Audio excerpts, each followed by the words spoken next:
afternoon. Today we're going to talk about the G codes, M codes, and or the CNC programs that we need to use to understand the machine. So, hello everyone, welcome.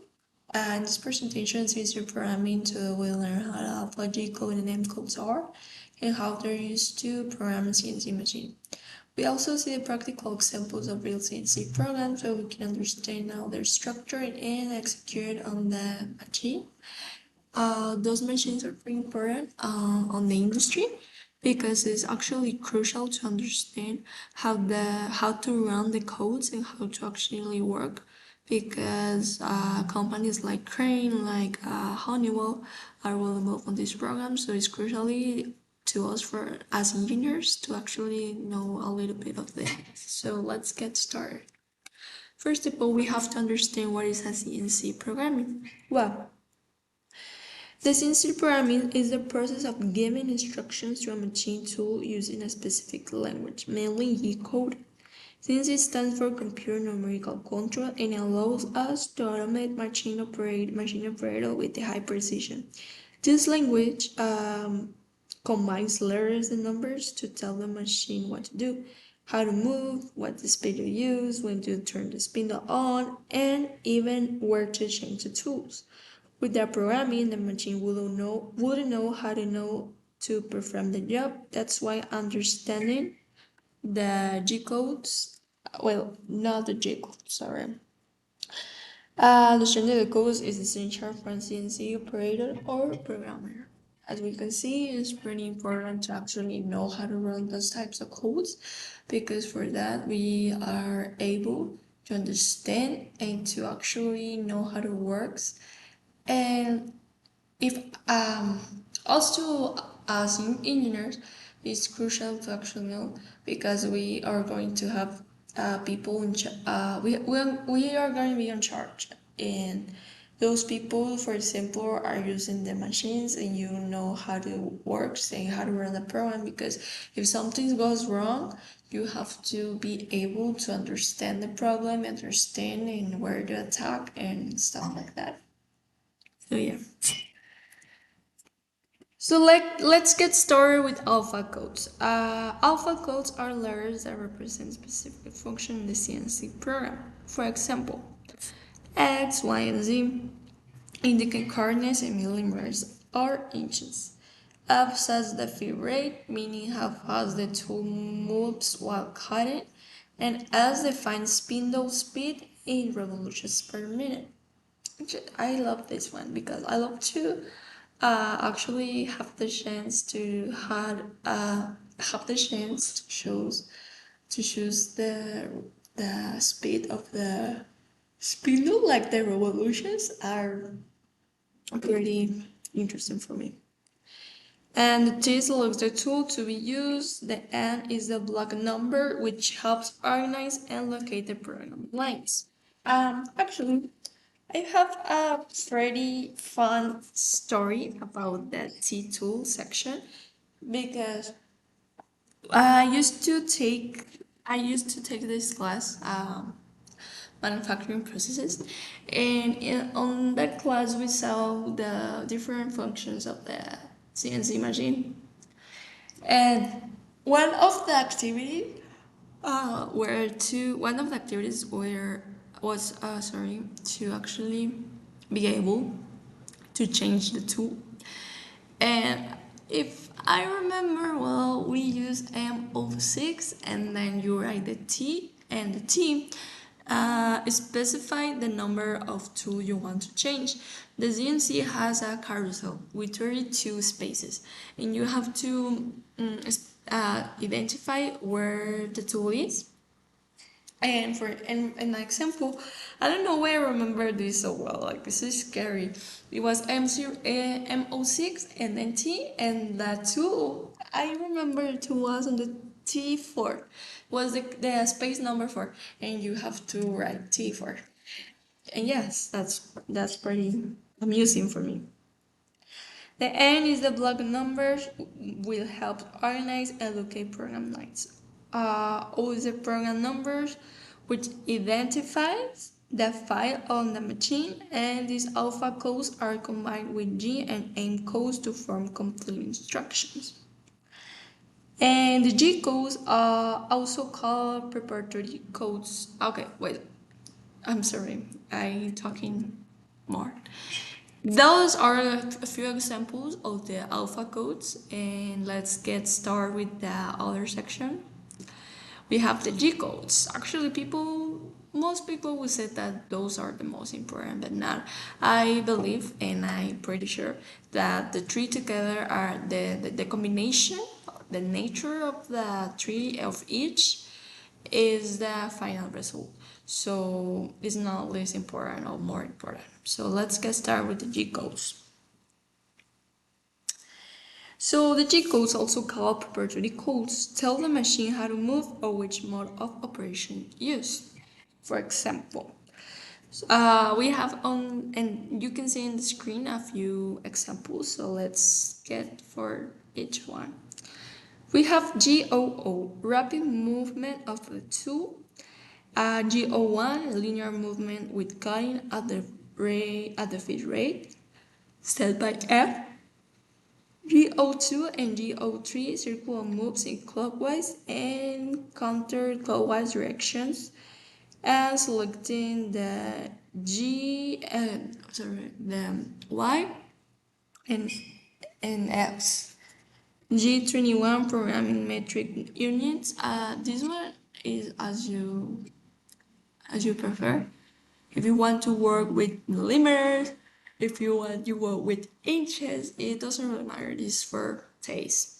I believe that the most easier to work with are the millimeters, and I am a millimeters person, so it's easier for me. Anyway, and we have the G90 absolute programming mode, where coordinates are measured from fixed reference point. With G codes, we define the type of tool path for the machining process. You can do it on absolute or incremental. It depends on you.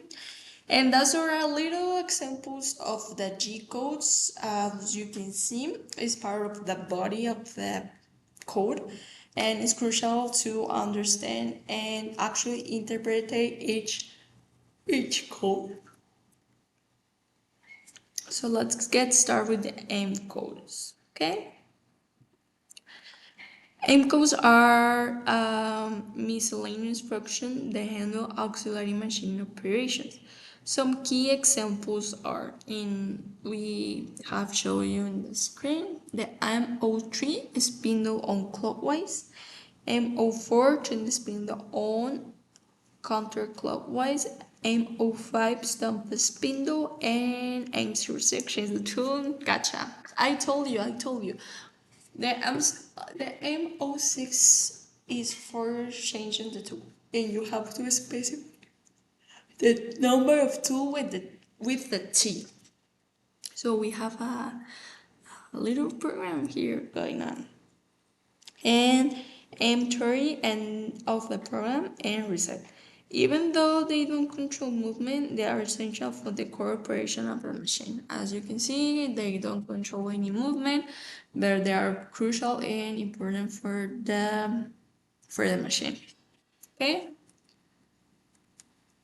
And let's get started. Okay, in here we can see all the codes together, alpha, G, and M. As you can see, each type code has a specific role, but it's the combination of all, as I told you earlier, that creates a functional CNC program. First, we set positions and speed with alpha codes, then we choose the type of movement with G codes, and finally we control functions with M codes. And the combination of the three are the final result. Without any of them, we wouldn't allow to actually run the correct code. So in here we have the example number 1. We have square program. It's like a little simulation, guys. Let's look at the first example, okay? A program that draws a 40 millimeter square. We start with G21 to work millimeters, as I told you, I like millimeters, and G17 for the X and Y plane, and G90 for the absolute coordinates. Absolute and incremental, guys, you can use whatever you want. I believe that incremental is easier, but it depends on the mood because sometimes it gets a little messy for me and I like to use absolute to, I like to have like a point of reference, and with the incremental you, I don't know, but it depends on you actually. So first of all, okay, then we turn on the spindle with MO3 and speed S with 1200 revolutions per minute. And we use the O to quickly move to the start point and the O1 to get each side of the square. Finally, we stop the spindle with M05 and end of the program with M30. This is a great exercise for practicing basic movements. And if you are like intermediate or very young on this subject, I recommend to start doing those type of codes. Is pretty helpful to actually visualize and interpret them. Example 2, now program to drill 3 holes, for example. After setting up the machine, we use G81 to start the drilling cycle, specifying the depth with Z and the retract height with R. By just changing the X and Y coordinates, we can make multiple holes without rewriting the entire code. We end the cycle with G80 and raise the tool, turn off the spindle, and finish with M30. This example shows how to save code lines and work more efficiently.